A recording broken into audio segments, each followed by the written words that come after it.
Have you ever wondered why, despite all your prayers, dedication, your fasting, your life still seems to be stuck? Stuck in a loop of frustration, disappointment, struggle every single day.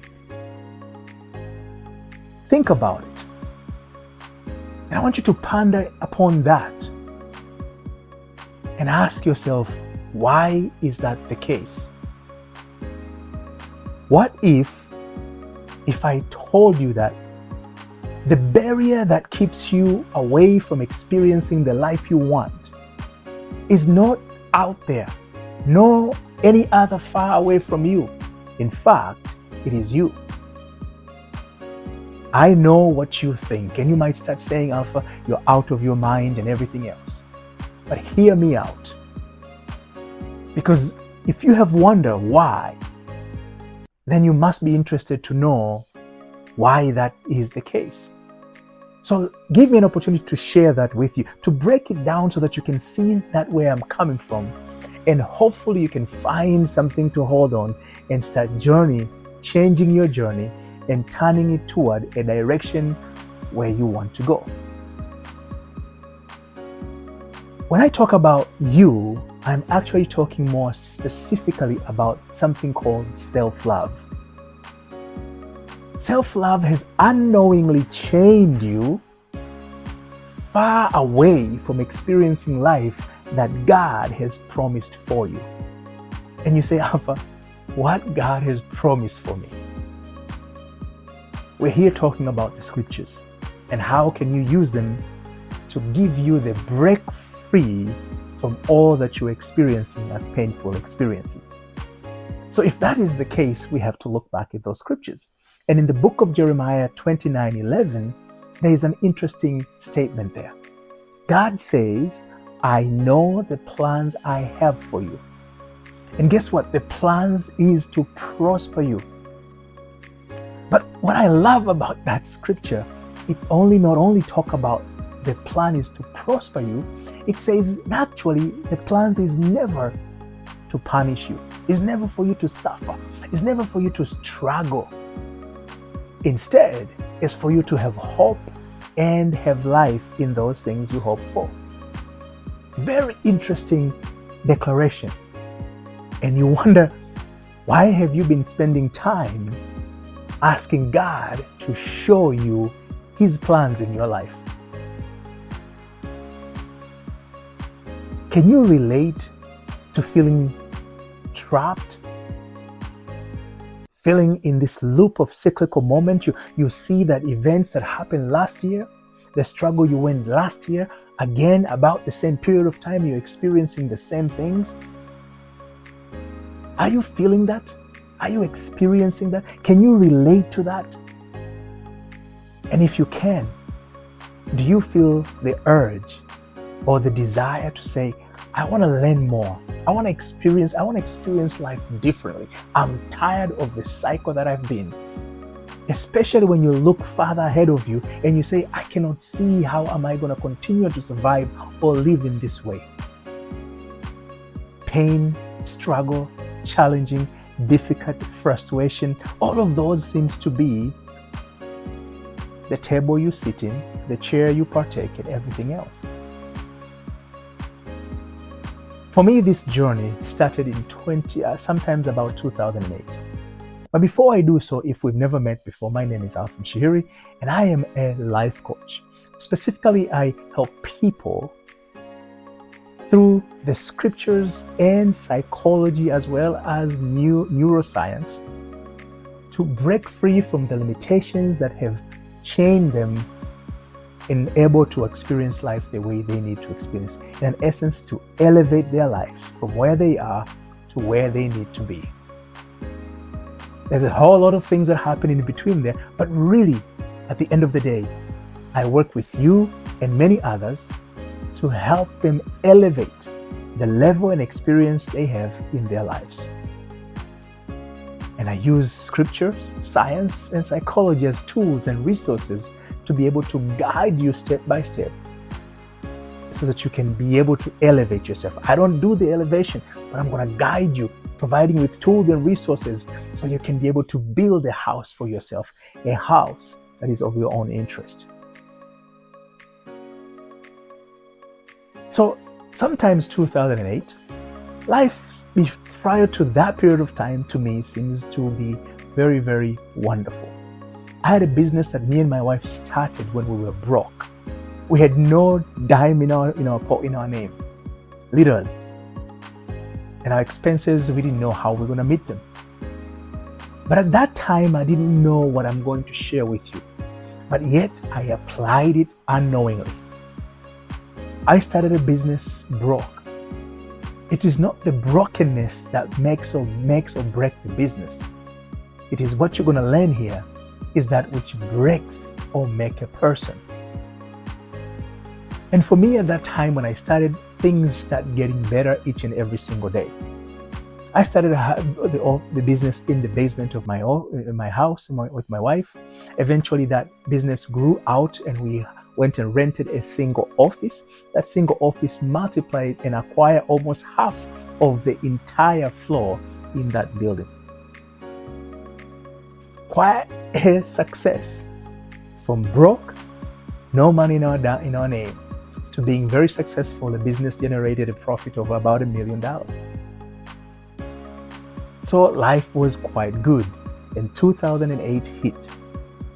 Something different happened, where the floor seems like it gave up. And where I was sitting or standing, suddenly it caved down and I went down with it. First, it was a bankruptcy that I was forced to file a bankruptcy because I couldn't afford to meet all my obligations that I normally could afford to in the presence of a successful business. And there we had other assets from the business side of view. All of those went to foreclosure, one after the other, one house after the second house, the third house, and eventually we lost all the homes to foreclosure, including where I stayed with my wife and our children. And so I started a journey to rebuild. To a point, in fact, we went and lived with a family member. Imagine, can you even relate to that? Where you have gone so wrong in your life, you have to go and find shelter from a family member, from a friend. Not because they're not there to offer that when you need it, it's just that the embarrassment, if it was me alone, it would be different. But now I had to take my wife and our kids. Yep, it happened to me. And it happened at the time when I was a very dedicated Christian. I went to church every Sunday. We had a Bible study in my house. Every Wednesday, I served in the church. I volunteered my time to serve. Actually, they used to call us. I worked in the ministry. It's a choir ministry with the word, where we sit behind the scenes. So I would listen to the choir the choir when they practice, so that I can understand the song they're singing, and I can go back behind the scene and play the song on the screen, consistent with the memory I've had of how the choir sings. So every Wednesday I would do that. And my wife also volunteered for every occasion. She would go there, cook, clean the dishes, and do all that stuff. She was in I think it's a food ministry, something to that effect. And I learned to speak in tongues. I gave tithe and offering faithfully, I can say 100%. Every 10% of that I earned, I brought it to the house of God, the church, as I knew it. Not only that, I also added more for tithe, for offering, because I wanted God to give me more abundantly. He said, bring food into my storehouse. Try me and you'll see me open the windows of heaven. But oh boy, how did not understood that scripture. And you're going to learn in this brief conversation how that became. But in the midst of all of that, everything else failed. We prayed, we fasted, and nothing happened. It felt like God was not listening to us. And in fact, it felt like God was not even interested. But yet, we persisted because in truth, There was an assumption in our mind that maybe it is a testing time, even though the scripture says God does not test you. But yet I wanted to hold into something that I can say, maybe this is what is happening. But deep down, I was broken. I was empty. Because in the scriptures, we're told that delayed fulfilled desire make the heart sick. Look at the Proverbs. Delayed fulfilled desire. When you want to experience life in a certain way, if there's a delay, that it makes the heart sick. Meaning that you start feeling unworthy. You don't think or feel good about what you're experiencing because it's not something good. Can you relate to that? Can you relate to feeling not good, feeling unworthy, feeling unsatisfied with life as you have experienced it to this day? Can you relate to that moment? Think about it. But there I was, experiencing exactly that. And again, like the time before, I did not know what I'm sharing with you today. So unknowingly, I applied myself through the same principle that you're going to hear. And when you start looking at your success in your life, you will see the same secret that I'm about to share with you play its role in those areas where you're successful. So I applied again, and slowly we were pulling ourselves out of that pit. I started new businesses, and I became a business consultant, and things were going so well. Not to the level that I came from, but at least we were at a point we can have money in our bank account. We can pay bills, and I can settle my debtors through my bankruptcy.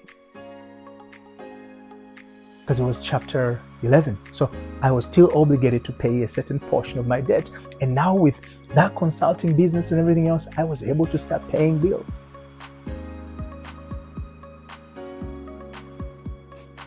When I thought I had already reached my rock bottom, how I deceived myself. And even at that moment still, because I wanted to continue to grow, to experience life more meaningful, I never gave up in giving my tithing and offering. We were committed, me and my wife, to make sure that we are being faithful to God in that manner. And we did the same thing for our service to church. We served, we continue to fast, we continue to pray regularly, asking for favor. It was at that time in 2013 where the inevitable happened. The impossible that I could not have foreseen it happened to me. And that was quite of a devastation in my life. But before I proceed with that story and revealing that secret, I'm going to ask you something. I'm going to ask you to click the link below where you can provide us with your information, your email, your name, and a phone number. Nothing more. And I can guarantee you we are not going to share that information with anybody else but using it for our own self. Being able to provide you with updated information, being able to share with you tools and resources that constantly I updated my resources. And every week I providing a new information in developing this concept of self-love. So by sharing your information, it will allow me to further be able to communicate with you, to help you in your journey of unchain yourself and start experiencing life as God intended for you. But most important, you can start living by experiencing and experimenting this concept of self-love, so you can start moving from unanswered prayer to answered prayer, where you can start living and enjoying the peace that you always desired to have. For it is the peace that God gives to us Because we're told a fulfilled desire is a tree of life. A fulfilled desire is the tree of life. It is that remedy that gives us back that which we lost. The joy of being there is amazing. So I'm going to kind of stop here and ask you to just click the link. This video will end here, and click the link below and it will open a new window where you will be able to watch the entire webinar, where I'm going to break it down for you and giving you more information, so that by the end of this program, you will have something to start your journey, something valuable, resourceful. So thank you in advance for your kindness in providing me the information that we've requested by clicking the link below, and I look forward to see you in the full conversation in this particular context. Thank you very much.